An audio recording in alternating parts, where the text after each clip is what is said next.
Feminine ladies and violent gentlemen,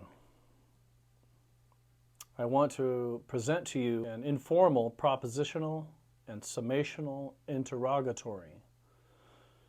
Okay, and it's titled, Concerning the War Against Wisdom and Her Church. Holy Apostle Saint Jacobus tells us not to flatter, appease, or accommodate those who oppress the church.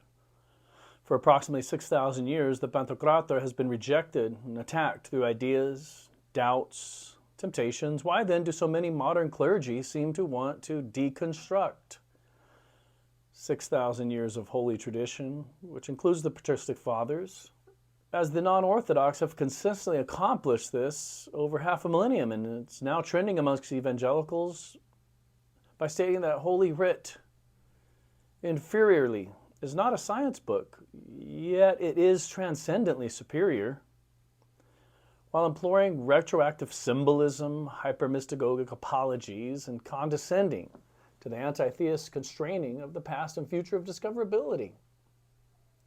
The esteemed Oxford professor and prominent atheist Richard Dawkins says it best. I have no patience with my colleagues that say science and religion are opposed to each other. They are about totally different things. I disagree, he says. They are about the same thing. They are about the nature of the universe, and they both can't be right. And then he goes on to say, evolution and the fanciful reformational enlightenment changed the world order from Christianity to atheism. Justifiably, I use the words atheism and anti-theism interchangeably because one evokes thoughts of neutral academia, scientific inquiry free of bias, but anti-theism evokes and espouses a valid and historically verifiable, agenda-driven kind of ideology that it is. For example, clergy and scholars that fail or refuse to defy the ontological dogma of explanatory presuppositional mechanistic theories, particularly in the face of verifiable secular academic dishonesty, perhaps even criminal fraud, like the scandalous Piltdown hoax, the Scopes show trial that shuttered American Christian education, theories of relativity solely intended to reinforce a collapsing Newtonian cosmology that depends on equally unfalsifiable heliocentric and geocentric science. Gross exponential mathematical improbabilities of errant speculative Darwinian arguments. The devastating absence of trillions of transitionary fossils that they just can't find. That should be there. The controversy of consensual, tenure-dependent peer review over physical empirical research, and or by simply refusing to defend the patristic consensus on literal 24-hour days of creation, according to our righteous forefather Moses, as recorded at Mount Sinai by the very finger of the Lord.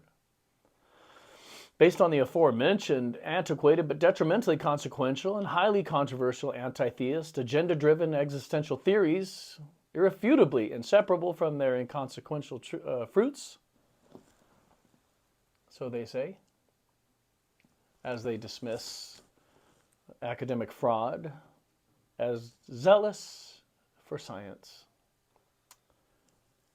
These consequential fruits, the relevant modernistic Christian can pull from this repertoire the most violent century in history.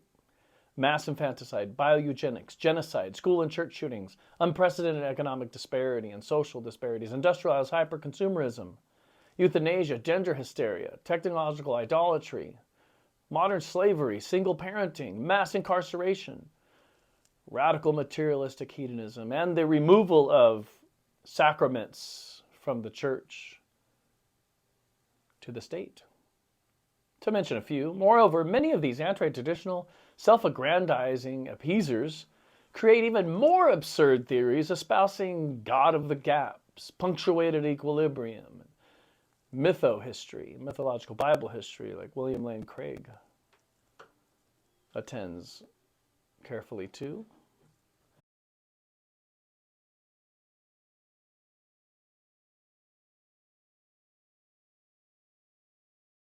And other theories, but all they are cowardly bending the knee to Earth center. which Christ affirms is hell, while the anti-theist mocks their groveling and charlatanry. This cancerous apology seeps into all areas of tradition, basing his blind faith in materialistic sciences. Bishop Luzar Puhalo goes as far to say that people are born with their sexual identity, and this is based on plastics in the ocean, and that Adam and Eve were not literal humans. This brings me to a current situation of meta-concern. Transhumanism's potential surviving and escalating primarily through this longitudinal momentum of the nihilistic and esoteric reformational enlightenment, or revolutionary endarkenment. Subsequently, this has been empowered by not only self-serving schisms of the past, but contemporarily by miseducated Christian adherents. And I say adherents and not disciples in this sense, because they seem to be more concerned with the status, the tenure, and not wanting to be rejected by the very Babylonian-born intelligentsia that mocks them. And then those calling themselves disciples of tradition, who unapologetically capitulate to aspirational ideologies of anthropogenic scientific immortality, and that history of fraudulent academics masquerading behind the conjured facade that it's a vacuum in spiritual, physical, and academic neutrality. Who wants to be responsible for another Dark Ages, right? One of the greatest myths we've grown up hearing is that the church was responsible for the Dark Ages, when in fact, it's also historically verifiable that the church, even by some honest secular academics, they affirm the church is responsible for public hospitals of mercy, not businesses. Public hospitals for mercy. Public literacy and education. This was not the doings of the barbarians that were sacrificing to their demigods on top of pyramids. No.